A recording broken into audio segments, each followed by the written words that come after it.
तो इस coordination compound की बॉन्डिंग वाली क्लास में वैलेंस की हेल्प से इस बॉन्डिंग एक्सप्लेन करेंगे और इसमें एक कॉन्सेप्ट यूज करेंगे जिसको बोलेंगे हाइब्रिडाइजेशन। 11th में हाइब्रिडाइजेशन के बारे में हमने पढ़ा था और इसमें क्या होता था कि हमारी एटॉमिक क्या होती थी, ऑर्बिटल जो होती थी,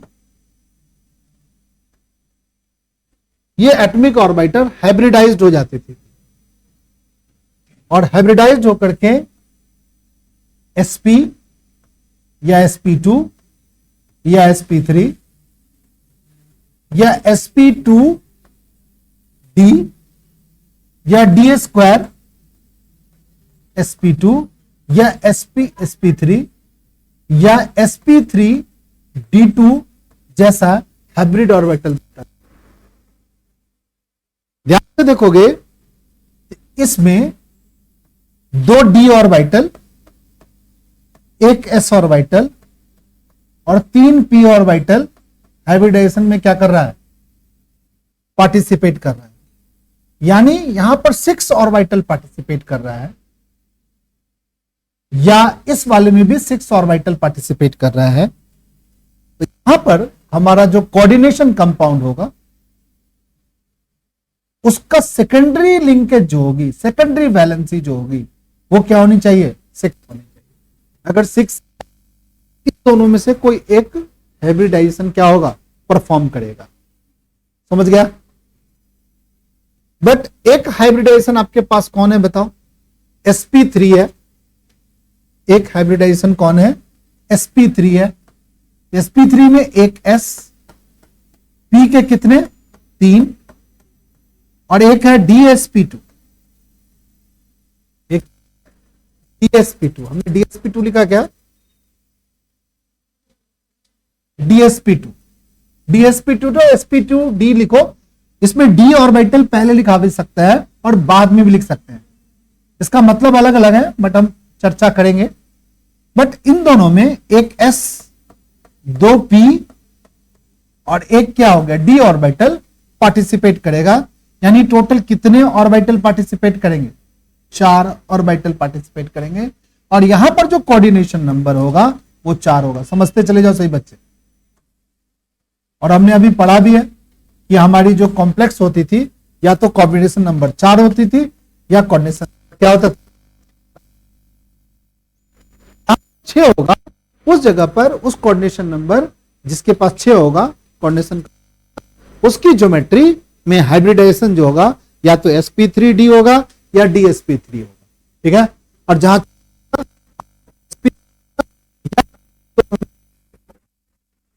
ठीक है, कुछ तो अगर हम देखना चाहें एनसीईआरटी के थ्रू तो तुम देखोगे कोऑर्डिनेशन कंपाउंड की जो सेकेंडरी वैलेंसी होती थी या तो 4 होती थी या 6 होती थी। जो एक कंपाउंड तुम लोग को भी याद होगा कौन सा कंपाउंड होता था, लिखते थे CO NH बोलो 3 होल क्या होता था 6 और ये 3 पॉजिटिव। इसमें जो सेंट्रल मेटल एटम है या तो sp3d का हाइब्रिडाइजेशन होगा, d2 का हाइब्रिडाइजेशन होगा या d2 sp3 हो सकता है। दोनों में से ये हम चेक करेंगे कि इसमें से कौन सा हाइब्रिडाइजेशन होगा। बट कंफर्म है इसमें से कोई एक हाइब्रिडाइजेशन इसमें पार्टिसिपेट करेगा। मान लो 1 मिनट के लिए कि कोई कंपाउंड दिया है FeCN4 2 नेगेटिव, यहां पर कोऑर्डिनेशन नंबर 4 है तो आपका हाइब्रिडेशन या तो dsp2 होगा या sp2d होगा या क्या होगा sp3 होगा।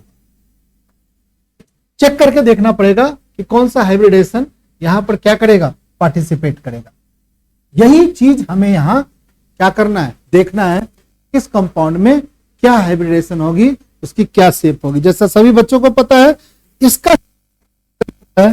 इसका स्क्वायर प्लेनर इन दोनों का, इसका क्या होता है टेट्राहेड्रल शेप होता है। और ये पॉलीहेड्रा डिसाइड करेंगे कंपाउंड को किसके बेसिस पे, हाइब्रिडाइजेशन और वीवी कांसेप्ट के बेसिस पे। चलो भाई एक कंपाउंड के थ्रू समझते हैं सही बच्चे। केमिस्ट्री हो गया चैप्टर बुक नंबर 1, 5वां चैप्टर। चले भाई, जैसा तुम सभी बच्चों को पता भी है एसपी क्या होता है, स्क्वायर क्या होगा, ट्रायंगुलर। ये 5 का, ये 4 का देखो sp3d2 या d² sp3 की बात किया, दोनों का शेप क्या है, ऑक्टाहेड्रल है। अब एक कंपाउंड लिया है, उस कंपाउंड के बेसिस पे कि जो कंपाउंड है इस कंपाउंड में क्या होगा, हाइब्रिडाइजेशन। चलो एक कंपाउंड हम भी लेकर के देख लेते हैं, ये वाला कंपाउंड, ये कंपाउंड कोबाल्ट। सभी बच्चों को पता है कि इसमें कोबाल्ट है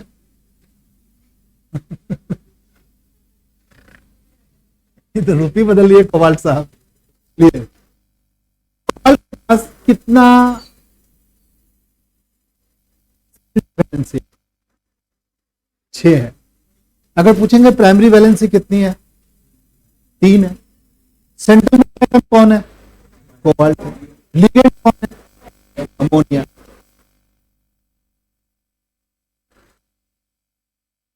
नाम लिखते हैं कोबाल्ट, हेक्सामाइन।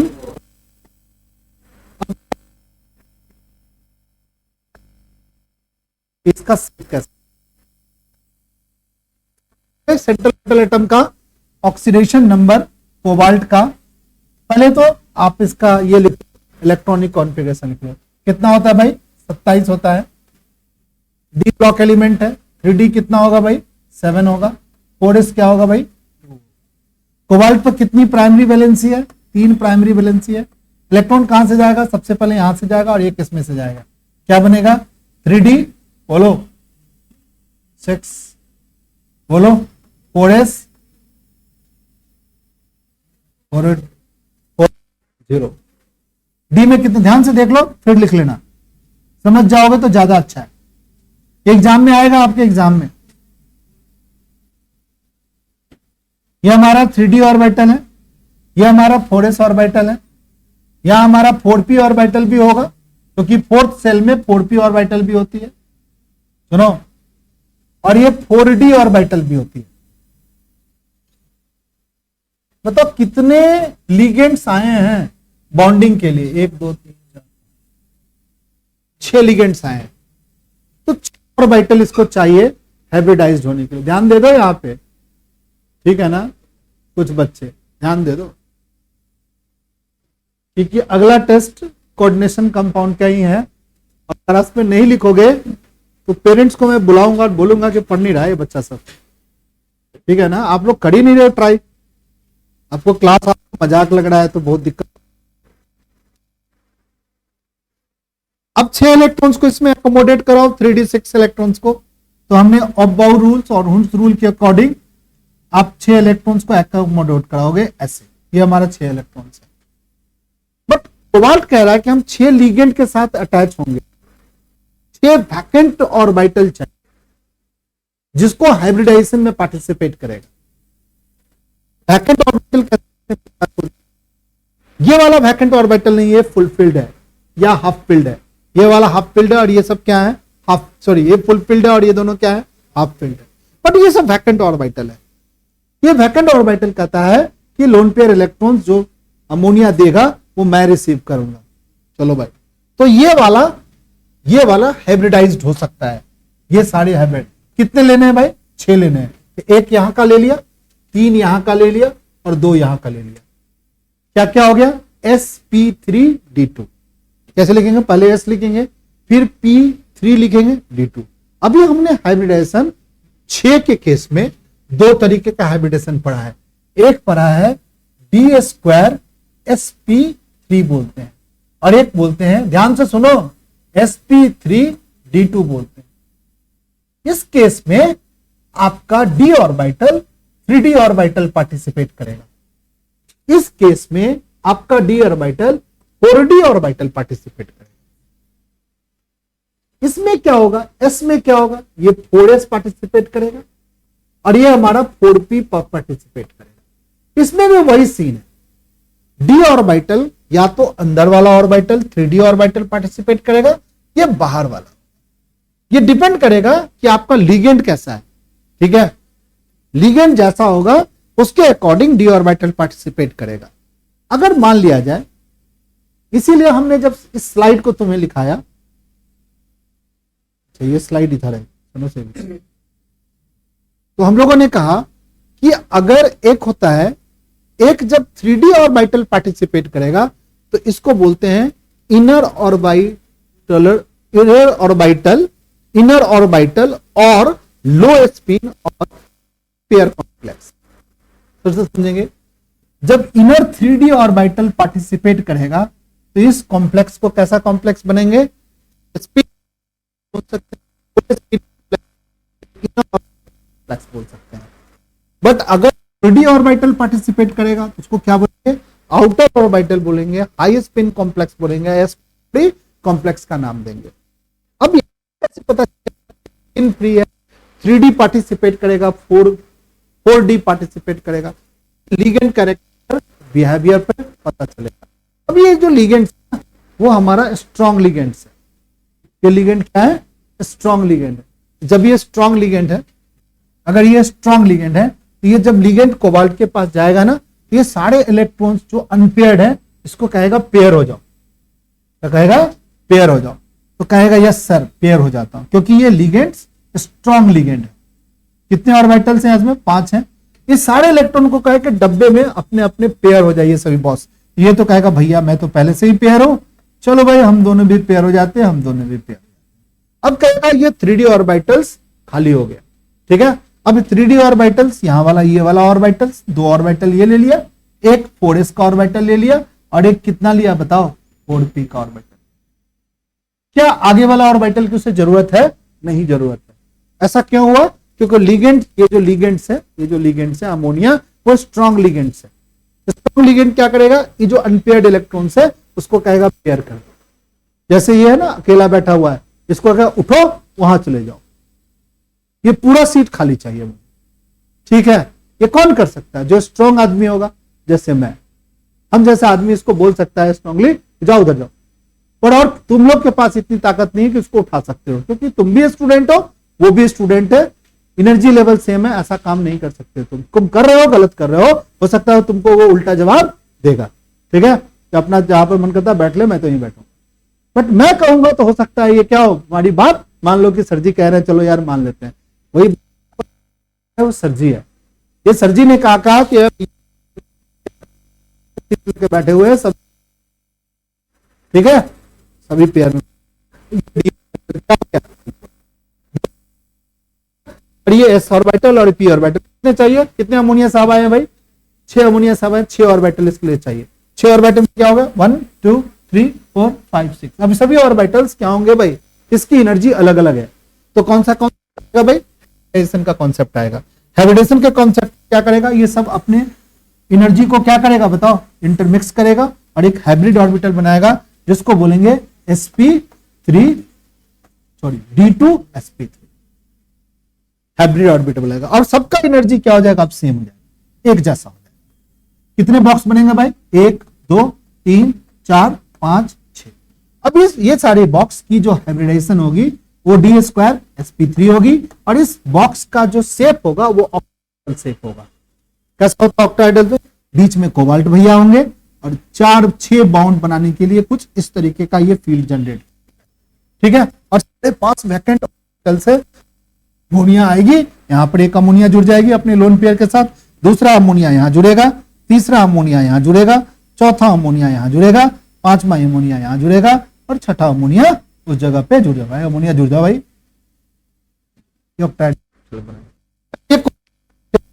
पर कितने चार्ज आएंगे बताओ बच्चा फटे, +3 चार्ज। अगर पूछेगा इस कोबाल्ट का हाइब्रिडेशन क्या है तो आप क्या बोलोगे, क्या d2sp3। इनर कॉम्प्लेक्स है कि आउटर कॉम्प्लेक्स है, सर इनर कॉम्प्लेक्स है, क्योंकि इसमें 3d ऑर्बिटल क्या किया है, पार्टिसिपेट किया है, तो स्पिन है कि कॉम्प्लेक्स है, ठीक है। साथ में एक और बात है कि इसमें देखो कि सारे के सारे इलेक्ट्रॉन पेयर है। कितने इलेक्ट्रॉन देता है, 2 इलेक्ट्रॉन देता है, यहां पे 2 इलेक्ट्रॉन देगा, यहां पर भी 2 इलेक्ट्रॉन देगा, यहां पे भी 2 इलेक्ट्रॉन देगा, यहां भी 2 इलेक्ट्रॉन देगा, यहां भी 2 इलेक्ट्रॉन देगा। सारे के सारे जितने भी इलेक्ट्रॉन्स है सारे के सारे पेयर्ड इलेक्ट्रॉन्स है। इसलिए एक कंपाउंड में ऑल क्या है, ऑल इलेक्ट्रॉन्स क्या है, बोलो, पेयर है।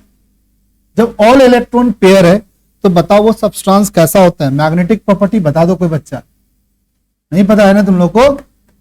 डायमैग्नेटिक। मैग्नेटिक फील्ड में जाएगा कि नहीं जाएगा? नहीं जाएगा, मैग्नेटिक फील्ड से दूर रहने की कोशिश करेगा। तो ये जो कंपाउंड है इसके बारे में तुम्हें एग्जाम में क्या कहा कि वीबी थ्योरी से इस कोबाल्ट का हाइब्रिडाइजेशन बताओ, साथ में पूछ प्रॉपर्टी बताओ। तो तुम सारे क्या है, पेयर्ड इलेक्ट्रॉन्स हैं।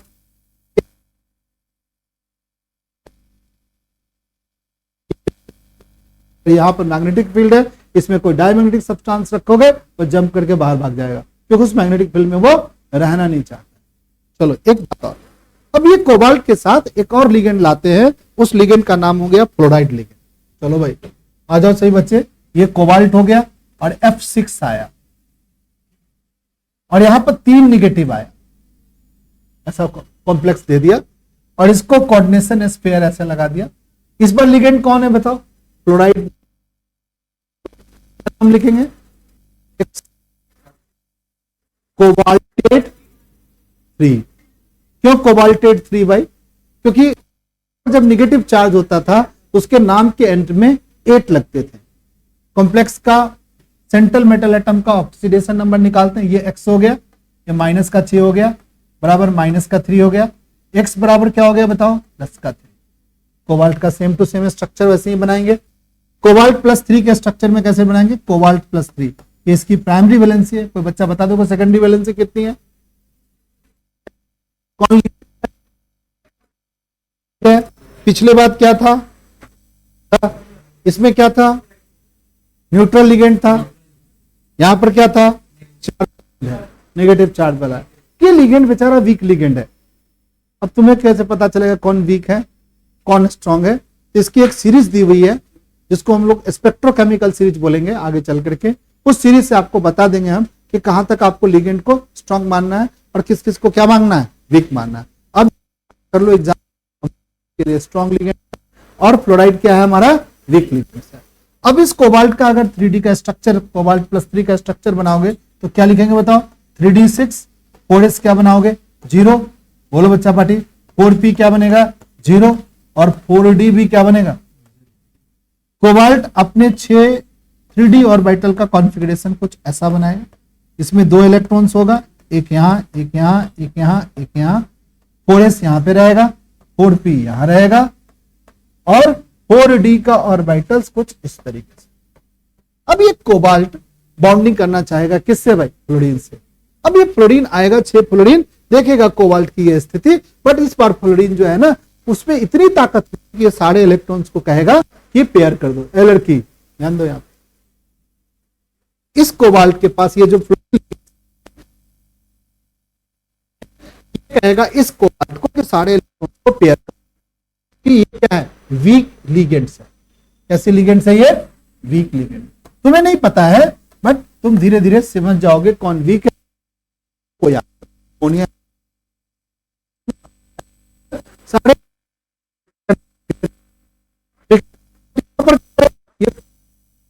परंतु कितने चाहिए बताओ? 6। ये आगे वाला 6 ऑर्बिटल टटोलेगा। कौन कौन ऑर्बिटल लेगा भाई? तो भाई आगे वाला 6 ऑर्बिटल कौन कौन लेगा? ये एक ऑर्बिटल s का, p का 3 ऑर्बिटल p3 और d का 2 ऑर्बिटल d2। क्या हाइब्रिडाइजेशन करेगा? तो बच्चा बता दो, sp3 d2। ये हाइब्रिड ऑर्बिटल। शेप तो अभी भी ऑक्टाहेड्रल होगा बट इसको हम बोलते हैं outer spin, outer complex, high spin complex. ठीक है, क्योंकि इसमें 3D ऑर्बिटल नहीं पार्टिसिपेट किया है। क्या पार्टिसिपेट किया है? 4D ऑर्बिटल पार्टिसिपेट किया। हाइब्रिडेशन क्या लिखेंगे भाई? sp3 d2, sp3 d2 hybridisation हुआ। और अगर पूछेंगे कि इसका मैग्नेटिक नेचर कैसा है, क्या पूछेंगे? इसका मैग्नेटिक नेचर कैसा है? तो बच्चा बताएगा मैग्नेटिक नेचर कैसा होगा? पैरामैग्नेटिक होगा। क्यों होगा पैरामैग्नेटिक? बोलो। क्योंकि इसके पास अनपेयर्ड क्या है? इलेक्ट्रॉन्स है। ये मैग्नेटिक फील्ड में रहना चाहेगा कि नहीं रहना चाहेगा? रहना चाहेगा। तो से वीवी थ्योरी के बेसिस पे इस ज्योमेट्री पूछेगा तो फिर से लिखेंगे ऑक्टाहेड्रल इसकी ज्योमेट्री है। मैग्नेटिक प्रॉपर्टी पूछे तो कनेक्टेड है। क्यों? तो बोलेगा क्या? तो इसके अनपेयर्ड इलेक्ट्रॉन्स है। साथ में पूछेगा कि भैया ये आउटर कॉम्प्लेक्स है, outer complex, lowest spin complex है कि हाई स्पिन कॉम्प्लेक्स है? High spin complex. ठीक है, ये सारी बातें पूछेगा एग्जाम में। चलो बढ़िया है।